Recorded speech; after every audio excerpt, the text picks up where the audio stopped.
Defilement is one of the most common crimes in Uganda, according to reports compiled by the police and human rights-focused non-governmental organizations.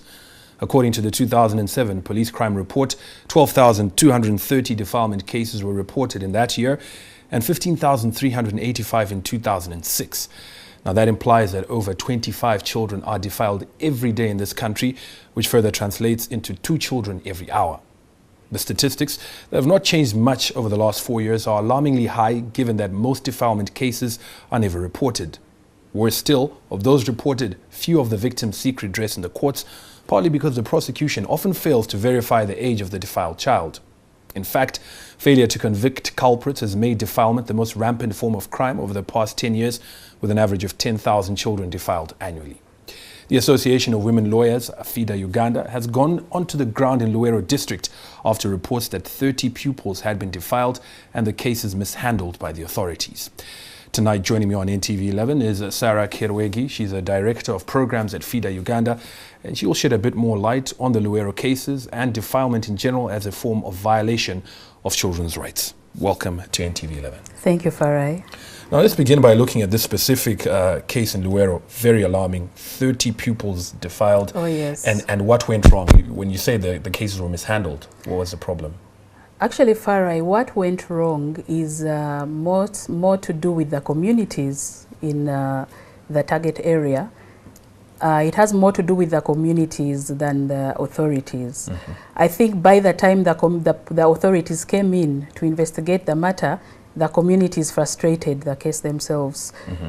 We have a case, this particular case, the defiler was a school teacher, and the community, he's one of the only teachers in the community, so they felt like they would be handing over their only teacher mm-hmm. to the government authorities. So they did the best that they could to frustrate the case and to protect this teacher. Something surprising while we were in dialogue with the communities today is that some of the community members were even excited when he was released back to the communities after the case was not sanctioned. Mm. They had a drink with him, they bought him all kinds of things. They were so excited. Now, are these people just general residents of the community? What about the parents of the children that were defiled? Were they part of this? That is a surprising thing. In some of the cases, after the defilement took place, the girls went back and reported to their parents, mm-hmm. and the parents quietened it and made them, made the girls, they intimidated the girls, made them scared to move forward. They covered up for him. Mm.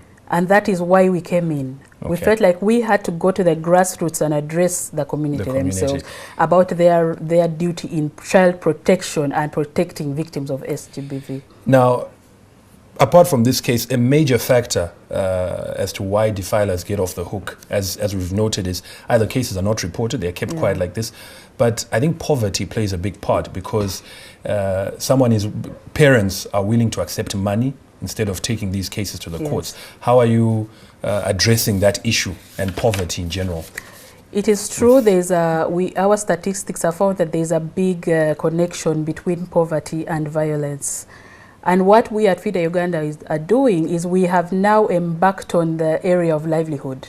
Mm-hmm. Livelihood of women especially, empowering the women to demand for their economic rights so that they are able to reach their full potential, and the girl child is able to also reach her full potential. We are working with the communities on issues of land rights for women, land rights for widows. So the women and children, the mothers of these children are able to stand on their 2 feet and defend their children. Mm. I refer back to this community. In our dialogue, we noticed that the women were very quiet. The men were very powerful, were very loud. The women were very quiet. They had a lot to say, but were very quiet, but only came up to us after the dialogue and said, "Oh my goodness, you're helping us. We are badly off. It's too much." They are just not empowered. So once we address livelihood, it should address that. Yes. Now, in cases like this, what penalty or punishment is there for people who've effectively aided and abetted this crime? I mean, those parents who've said, look, try to shut up their daughters, do they face is there any legal action that can be taken against them? I mean, yes, ideally, yes, Farah, there should be legal action against these persons. But unfortunately, with this, when you're working with this kind of community, it is very hard. Even the very witnesses themselves do not want to come out and speak. So it's very hard to find out exactly who aided and abetted. But in the Penal Code Act, aiding and abetting a felony is a crime, and you can be charged for it. Yes. And what penalty are you seeking for this teacher? And do you think that the sentences that are being given for defilers are adequate? First and foremost, I'd like to state we have always said we are not in support of we don't advocate for the death penalty. What we advocate for is justice. And in this case, we are advocating for justice to be done, not only to be seen to be done, but to also be done. Now, the first thing that has happened is that this man is not in the community right now. That already to us is a victory. Another thing that we see as a victory is we have gone to this very vulnerable community and empowered them. We have given them legal education. They will be able to fight for their rights if, in case of violations. We are planning to have sessions with the children, educate them about their rights, educate them about the criminal prosecution process. So if it happens again, they know where to go, they know how to follow up, and they will not get intimidated by the court or police environment.